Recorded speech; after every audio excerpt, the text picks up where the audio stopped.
Am I the a-hole for getting a newly married couple kicked out of the apartment? I, male 23, rented an apartment with a guy named Chris. He's not a college student unlike my previous roommates. Reason I chose to rent with an older guy is because of the situations college students put me in and being irresponsible. Not everyone, but that's my experience. He had a girlfriend at the time that visited 2 to 3 times a week. From what I understand, her family weren't approving of their relationship. One evening, Chris came and brought what I thought was, his girlfriend, and he told me they just eloped and are now married despite his wife's family's disapproval. She brought a small bag with her. I asked if she was going to live with us. He said yes. I asked if the landlord knew and whether any changes were added to the lease since she's living with us. He said the landlord allowed her to stay till she starts working and pay for rent. I said congrats, then I went to my room. The next day, I noticed Chris's strange behavior. He started asking me to eat breakfast outside and let them have privacy, asking that I keep my laundry in my room, asking that I stop bringing certain foods into the kitchen and fridge because his wife's allergic to them, and no more friends over. I was so annoyed, especially after I got called names whenever I entered the apartment because I walked in on them doing it in the living room several times. I had to exit the place quickly, and they kept me out for like 3 hours once. Chris was livid and said since my parents didn't do a good job at teaching me what is appropriate and what's not, he thought he'd make a list of places I'm not allowed to go into the apartment during certain times. Example, not using TV after 12, not using the bathroom after 12, as his wife might be dressed in revealing clothes, till I talk to him first. What time I'm allowed to return to the apartment, and when I'm allowed to use appliances and such.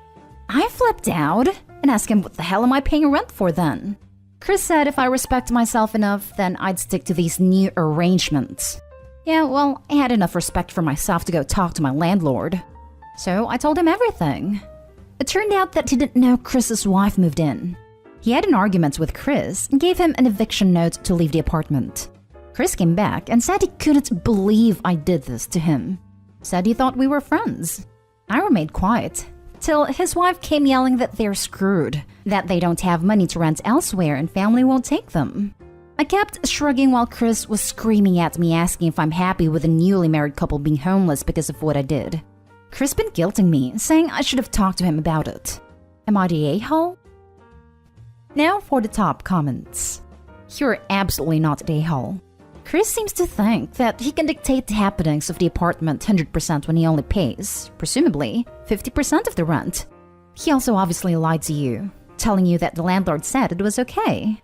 Never have I had a landlord, even the most lenient ones, just allow another tenant without adding them into the lease. It's cute they thought you were friends when he so blatantly disrespected you. This is manipulation. They're homeless because of his doing, not yours. Hands up if you want to bet Chris told girlfriend/wife that the apartment was his, and OP was leasing a single room. So, of course, he can lay down the law. Probably. Sounds like he's trying to be the big man on campus, which ultimately translates into a-hole, given that he has no ground to stand on. Not a-hole. You didn't do anything to them. They did it to themselves. Their rules were ridiculous, and you absolutely don't have intercourse in a living room you share. They were the ones breaking the rules set forth by the landlord and lease he signed. And he lied to you about it. You are not the a-hole here, but Chris and his wife are. Yeah. The couch wasn't available the entire time since Chris said didn't feel comfortable with me sitting on it since his wife sits there all the time. Suddenly, I'm seeing why her family didn't approve of this relationship. Chris seems to be controlling idiot. Don't sweat over it. You did nothing wrong. Not the a-hole. Chris sounds like an entitled moron. Nothing to feel guilty about at all. You didn't do anything wrong. Your only mistake was the initial concession to let the wife in without conditions. Hard to see a situation like this coming though. Now for the next story. Am I the a-hole for telling my sister that she can stay with me but her fiancé can't? I, 28 female, am a single mother of 5 kids. It's a lot, but I managed. It's helped by the fact that some of the kids are older and I have had a lot of help. I couldn't have done it alone. My sister's 33 female partner, 34 male, can be crappy about it. He thinks he has some sort of moral high ground due to my kids, and him being older than me means he treats me like he knows better than I do. He and my sister are facing eviction soon, and they want to stay with me. I've said that she can stay, but he can't. I don't want him around my kids when it's a family event that we can leave anytime. Why on earth would I want him living with us with no escape? My sister was upset, but ultimately accepted. However, she has asked if I would change my mind more than once. I said if he found somewhere else to stay the majority of the time, we would negotiate on him coming over a certain number of nights per week, which she accepted. Her partner, on the other hand, is hopping mad. Says I'm being cruel, using my power over him to humiliate him and punishing him for his opinions. He even compared me to a tyrant. I've said that if I was on the fence before, there's no way he's allowed here now, and said that while I was open to him coming over if my sister is staying with me, I now don't want him coming over at all. My sister has said that this is unfair, and she should be allowed to see her boyfriend, and that I'm not her mother. I can't control her, and that if she's going to be paying rent, we agreed she'd give me $100 per month for food, bills, and a guest room. Then she should be allowed guests over. Am I the a-hole for not letting him stay over? Info. My sister has not moved in yet. We're still just talking through everything. And I have a very good security system, so she cannot realistically sneak him in or anything like that. Not the a-hole. And honestly, if your sister is going to be that way, tell her she's not welcome either. She's a guest in your home, and it is not her house, even if she's giving some money a month. Not the a-hole. And I'm seriously more worried about your kids. His attitude to you is bad enough, but kids pick up on this crap. Please, please do not let him near them, for the love of God. What happens if he's at home full-time and you have to leave unexpectedly to get something done? Would you trust him with them while you do day-to-day things like grocery shopping? Please don't subject them to this. You're a right to exclude a boyfriend. He sounds like a tool. Based on your sister's comments about entitlement based on rent, I'd reconsider allowing her to stay. After a month, it will be, my boyfriend has a right to stay here as I want because I pay rent. This sounds like you're setting yourself up for trouble. Tell them to go somewhere else, and check their attitudes and entitlement if they expect people to want to help them in future. Not the a-hole. $100 a month works out to $3.28 a day. It's laughable. If her boyfriend weasels his way into the house, the rent is further reduced to $1.64 per day for each of them. This is supposed to cover food and utilities too. Not the a-hole. It's your house and you get to decide who is and isn't allowed in it. Secondly, if this person is like this to you, what kind of things is he going to say to your kids? You've absolutely done the right thing telling him no. And if your sister doesn't like it, she can find somewhere to live, paying a load more than $100 a month, and she can have who likes visit. Thankfully, he's got the sense to not say anything to the kids directly. But my oldest, a teenager, has overheard some things he did not appreciate, which he now holds against the fiancé.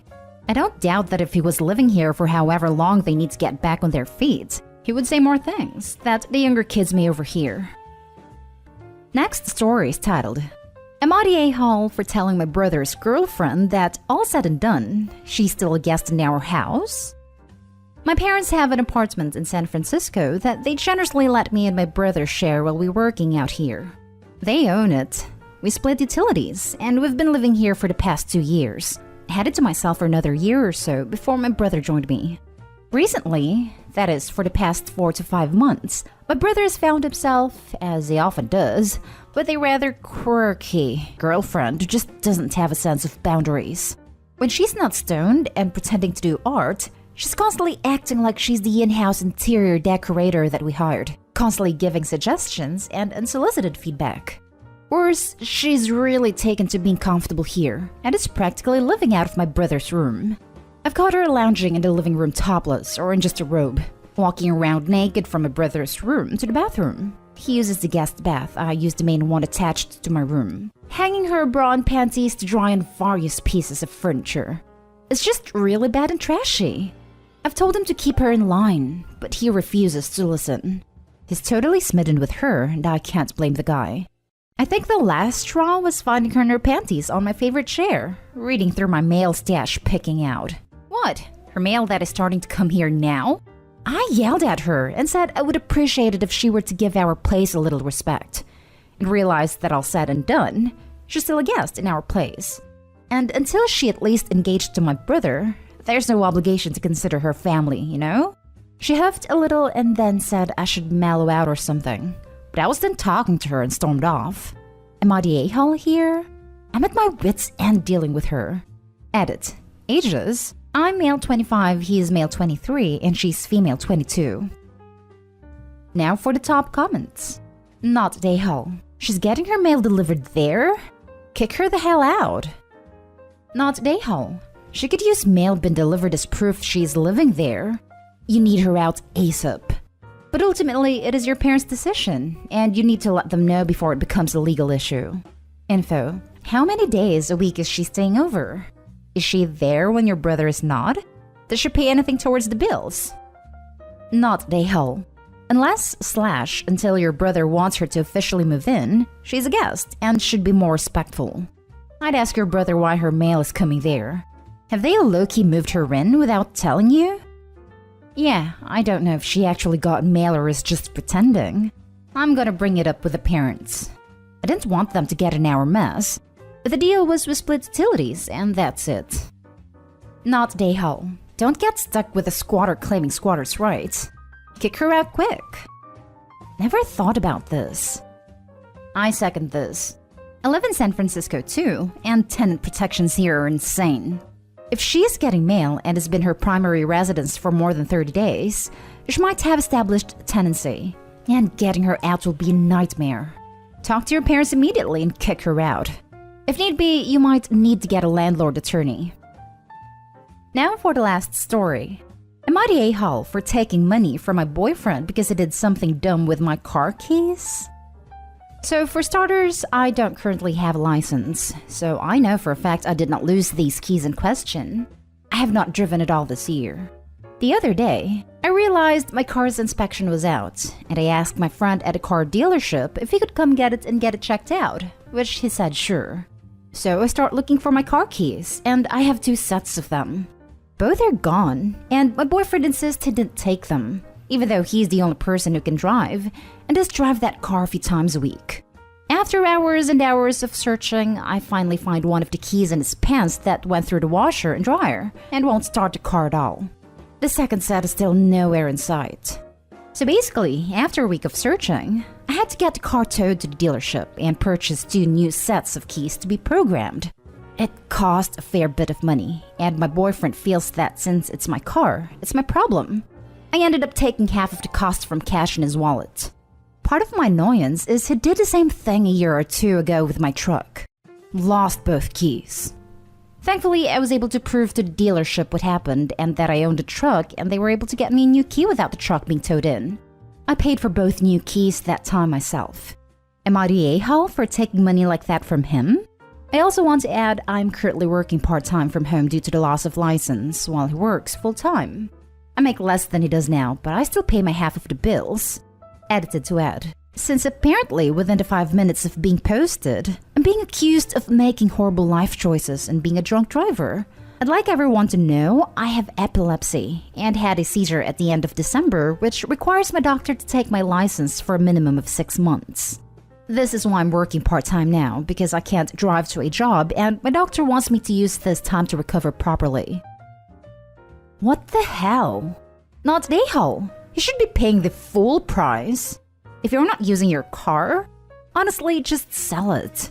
He's proven himself twice now to be responsible with your property and just not have common decency or respect for you and your property to replace what he lost. Are you going to wait for this to happen a 3rd time? Either don't let him drive your car or he has one of the 2 keys, and if he loses it, he needs to pay to replace. Well, I have epilepsy and am within the time frame of being licensed still. I'm hoping to be able to drive again relatively soon, which is why I still have the car and truck. If this turns out to be a longer problem, I'll probably consider selling them. I agree with you though. I've started keeping the secondary sets in my nightstand because of what happened with my truck, but apparently he went and looked at backups when he lost the first set and never told me. So he essentially stole your keys, lost them, then expected you to pay? Waste man. He owes you the full price and a genuine apology. Yes, I'm sorry I didn't mention that before. These keys have been in my nightstand since the truck issue, and I rarely need them because I always hang the main keys back up. To be honest, I don't even know when the secondary sets went missing because I haven't driven in so long. I could have sworn he just drove the car to work last week, so it had to be relatively recently this all occurred. Info: why are you still together? His inability to accept small responsibility is now causing you to steal. Trust me, I've been asking myself the same thing recently. I feel like breaking up over car keys sounds super silly, but I don't think it's particularly fair for me to be paying about $700 myself, and need to pay for my half of the bills because of something he did.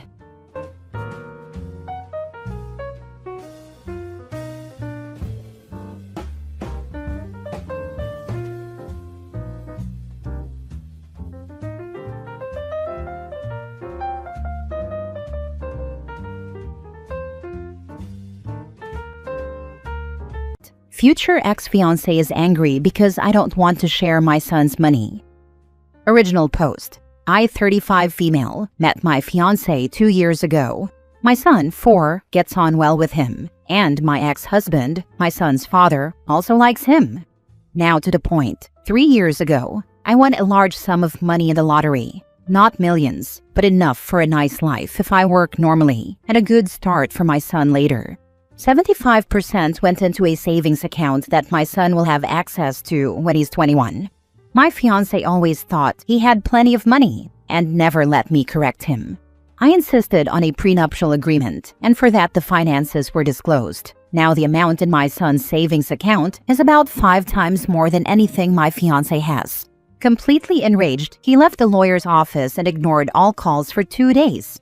For me, that was the end of the relationship, and I wrote to him saying that he could have the ring back. A week later, he was at the door. He would love me, but was in shock and now wanted details of where the money had come from. He also told me that he had a 5-year-old daughter from a previous relationship, and that it would only be fair to split the money so that his daughter could also benefit from it. He sees it as justified, as I got the money through luck and not through performance. I gave him back the engagement ring and kicked him out of my apartment. Since then, I've been getting messages from various social media profiles and cell phone numbers that I would be the a-hole who is ruining his daughter's future. I only found out about his daughter that day. I never even saw any photos or anything like that in the past years. Edit. I probably have some explaining to do. In my country, lottery winners are never revealed. Sometimes they say in which region a ticket was bought, but never more. Apart from the financial security for my son, there is no sign of the win in my family. I used my part of the win to pay off debts and bought myself a car. Neither new nor anything special. We live in the same rented apartment, and I still have my job that pays the monthly bills. I treat myself to a 2-week vacation in Australia once a year, but never in luxury. My son wears Temu clothes. He loves the designs, and I don't have any designer stuff myself, and always wear my clothes up. So there was never any sign that my fiancé was a gold digger. On the contrary, I had to fight for him not to keep inviting me to dinner or paying for weekend trips. I mostly turned them down. I grew up in a financially unstable family, so I was always very concerned about being frugal. My son's savings account is also closed to withdrawals before his 21st birthday. You can put money into it, but you can't take it out. And even then, only he is allowed to do so. I also will inform and prepare him for that moment. He will not be lost and alone with that. He also getting $20 per month. He can do with that whatever he wants. And even now he can save and think about. So 21 is a realistic age. Now for the top comments before reading the update 2 months later. Not the a-hole. You did the right thing breaking things off. Stay broken up. This dude will ruin your life otherwise. Yes, for me this relationship is over. I'm just shocked at the games he's playing now. I still haven't found out whether he really has a daughter or whether he made it up so he could disappear with half the money. Neither keeping his daughter a secret nor making one up to get half your money is a desirable action in a fiancé. I'm glad he's now your ex. You knew this guy for 2 years, got engaged and didn't know he had a daughter? And he's upset that you didn't mention your son's money? Well, I tried to tell him about my finances. He never wanted to know. He always were kind of, yeah, I'm the man. You don't have to worry. Another red flag. Finances are one of those major things that you always need to have a good long conversation about when things get serious. If he was brushing off that conversation, there was something shady going on with his own finances. Like he doesn't nearly have the funds he presents himself as having. I don't care if the man is going to be supporting me. We need to know where we both are with finances and debt. He needs to know if he's going to be assuming responsibility for your car note, your house note, your credit card debt, your student loans, or if you have some massive pile of funds he won't be able to touch. Or if he really won't need to be the man because your family is fabulously wealthy. Now for the update. Hello everyone, thank you for your support on my original post, and sorry for the long wait for an update. After receiving many of your tips, I took my son to his grandparents, informed the police, and also my boss. Unfortunately, the police can't do much in my country as long as he hasn't committed a crime against me. Harassing me on the phone and begging for money doesn't count as a crime. I informed my boss mainly because my ex-fiancé works for a company that we deal with almost daily. That's how we originally met. In recent weeks, there have been many attempts by his friends and family to contact me, all of whom wanted to convince me to give him the money. But every time I asked about his daughter, they hung up. When my ex-fiancé showed up at my workplace, he normally didn't have to after getting a promotion. My boss immediately called his company and explained that if he took one more step in my direction, all contracts would be canceled due to their unacceptable behavior. This led to a meeting with my ex-fiancé's boss, my boss, and me. I didn't tell them every detail, but when it came to the money, his boss explained that my ex-fiancé actually wanted to buy a large stake in the company and was allegedly just waiting for the loan to be paid out. This made it clear why he wanted my son's money so badly. My ex-fiancé is a highly respected employee at his company, which is why his boss was reluctant to fire him, especially since it probably wouldn't have improved my situation. Similar to the police, his boss considered it bad behavior, but not a criminal offense. At the same time, my company is a very large client for them, and sweeping the whole thing under the rug wouldn't help either. After a few days, I received news that my ex-fiancé was being transferred to another branch of the company, several thousand kilometers away from me. The company's purchasing department also clearly rejected his proposed buy-in. Afterward, I found out via social media that my ex-fiancé actually has a daughter. A friend was still following him on Instagram to keep an eye on him, and when she checked his tagged posts from the last 6 years, she noticed his ex. A look at her profile showed a girl of the specified age. I contacted her, and she willingly explained how much he had wanted a child, and how when the ultrasound showed it was a girl, he left her. He broke off contact with the mother during the pregnancy and willingly gave up all his rights and obligations as a father. She is now in a happy relationship, and her husband loves her daughter. She never asked my ex-fiancé for money. Following your advice regarding the savings account, I contacted our financial advisor and can now say that I owe you an apology. It is indeed a trust fund. I just hadn't referred to it as such until now, as it is mainly called a savings account in my country. But yes, it is a trust fund in the American sense. I discussed with my ex-husband, the father of my son, once again how we would handle the payout. Thanks to your tips, we've now decided on a staggered payout from ages 21 to 35, so that he has contributions for several stages of his life.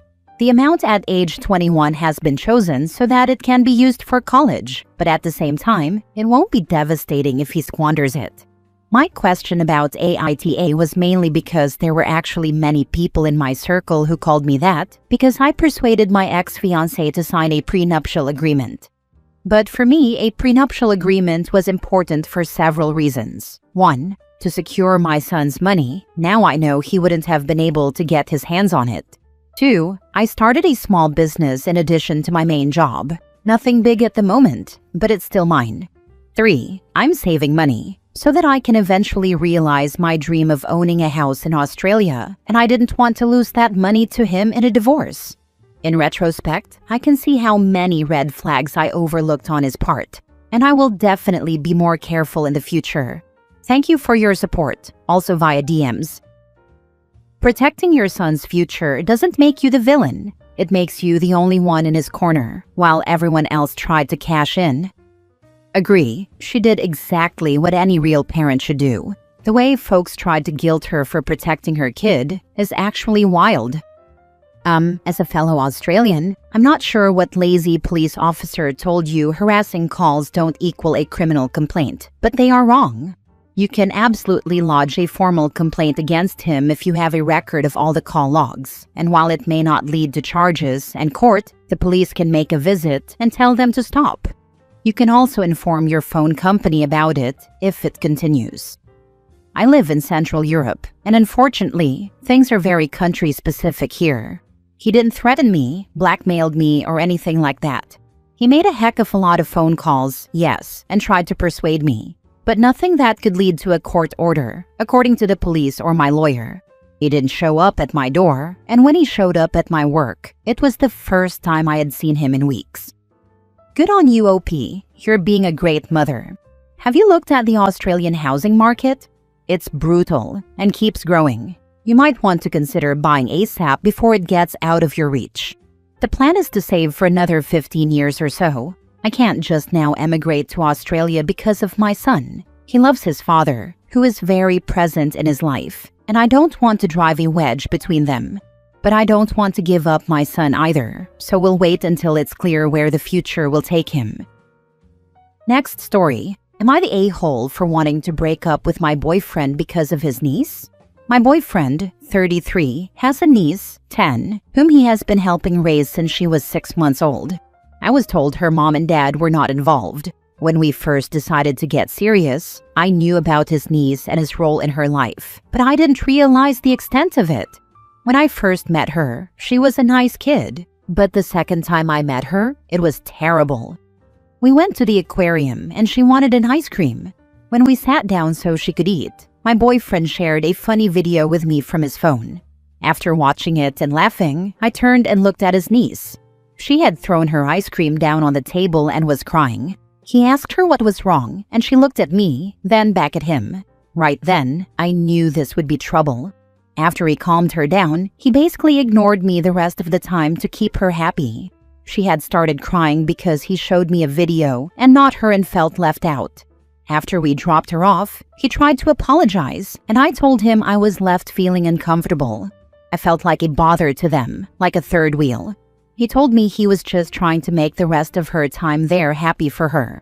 I ended up letting it go, but told him he needed to talk to her and let her know I wasn't going anywhere. He agreed. Fast forward a few months later, my boyfriend and I planned a trip out of town so he could run in a marathon. He then told me his niece wanted to come. I asked if that was a good idea since I hadn't seen her since the aquarium incident. He said he talked to her and just wanted to have a good weekend. I agreed and decided to give her another chance. We picked her up that morning, and not even an hour into the trip, she was already crying. She cried most of the day, so his attention was, of course, on her. I tried to be sympathetic and let him do his thing, but I noticed that anytime he showed me any attention, she would start crying. I bought us tickets to watch a movie she had been asking for, but when we got there, she cried and didn't want to watch it. That night, she had agreed to sleep in her own bed, but when she saw my boyfriend lie down next to me, the waterworks started again. She didn't want him laying with me. He then jokingly told me, "Hey, I'm gonna sleep with crybaby in her bed, okay?" I was fuming because I knew it was intentional. She had been sitting there fine until she saw me and him together. I was furious because instead of talking to her, he gave in.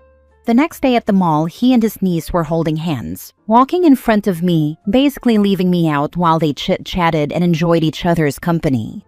By the end of the day, my boyfriend asked, "What's wrong? You've barely spoken a word to me." As if I could. Later on, when he was finally talking to me and showing me attention, his niece kept interrupting us. I knew once again what she was doing. Now that the trip is over and I've replayed everything in my head, I want to end this. However, I know he's going to throw it in my face that she's a little girl who has abandonment issues and is just scared of losing him. I understand that, but I don't agree with how she's being raised. I don't think she should be getting her way every time she cries for something. Am I being harsh? Does that make me the a-hole? Now for the comments. Not the a-hole. Your boyfriend will just have to wait until niece grows up before he can get serious with anyone. You don't have to put up with this. And don't be afraid of him throwing it in your face. You just need to stand up to it and say no. This is final. I'm not interested in living in this kind of scenario. As if his niece won't continue to ruin his chances of finding a partner well into adulthood. And no, I'm not blaming the kid at this point. The blame is squarely on the boyfriend for indulging this behavior. Who the kid grows up to be if this type of behavior continues to go unpunished remains to be seen, however. Not the a-hole. It sucks because he's failing his niece more than anything by enabling her and not setting boundaries. There are ways to include her without excluding you, and your boyfriend can't seem to understand that. Honestly, it wouldn't be worth it to me to stay to try to figure it out. Life is short. Completely agree. He probably would throw it back in your face, but that's even more of an indicator of how he handles conflict. Also, if you guys were to stay in the relationship and possibly have kids, he isn't showing that he has good boundaries. Last story. Am I the a-hole for not wanting my partner to sniff test my crotch anytime I've been out? Okay, I know this sounds ridiculous. It is ridiculous. I can't believe I even have to write this, but my partner, 25 female, insists that I, 26 male, would only have a problem with her wanting to smell my genitals when I come home if I were trying to hide certain smells. We've been together 4 years, lived together for 2, and there's no history of cheating. But she's always been quite jealous and paranoid. Over the past 7 to 8 months, however, it has gone crazy. She checks my phone constantly, which, fine, there's nothing to hide, but it does feel invasive. If I'm out with friends, she tracks me and expects me to check in constantly. If I take too long to reply, she accuses me of all sorts. If I'm late home, she thinks I've been with another woman. But about 8 months ago, this started. I had been out with a few mates at the pub. Unfortunately, my phone died, and I actually cut my night short because I knew she'd be going crazy. I got back, and straight away, the questions and accusations were flying. After explaining myself 5 or 6 times, she suddenly stopped, stood in front of me, then got on her knees and started pulling down my trousers. Honestly, I thought I was about to get lucky for a second, but what actually happened is she started to sniff my crotch and seriously examine my genitals for signs of sex. WTF.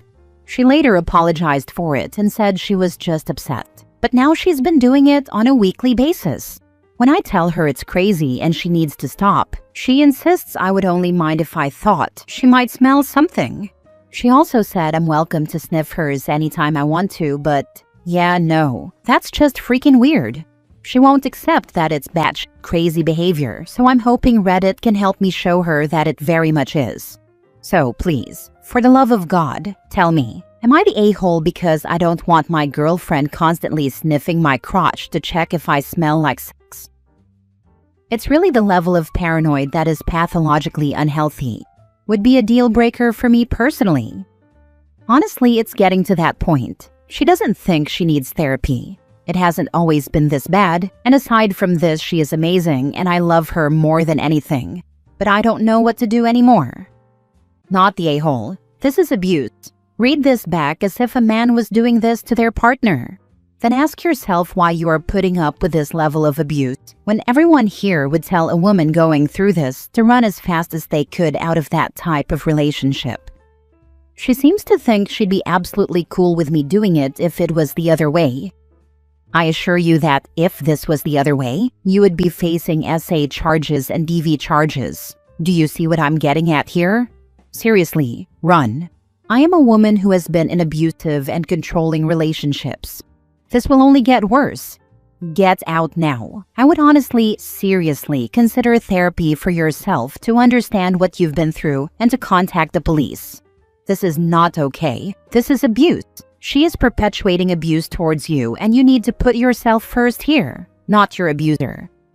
Yeah, to be honest, I think I've definitely been downplaying it all in my head and making excuses for her. I really wasn't expecting some of the comments I've been getting. I know how bad it is. I just really do love her. And apart from this, when things are good, they're great, you know. I'm really not sure what to do.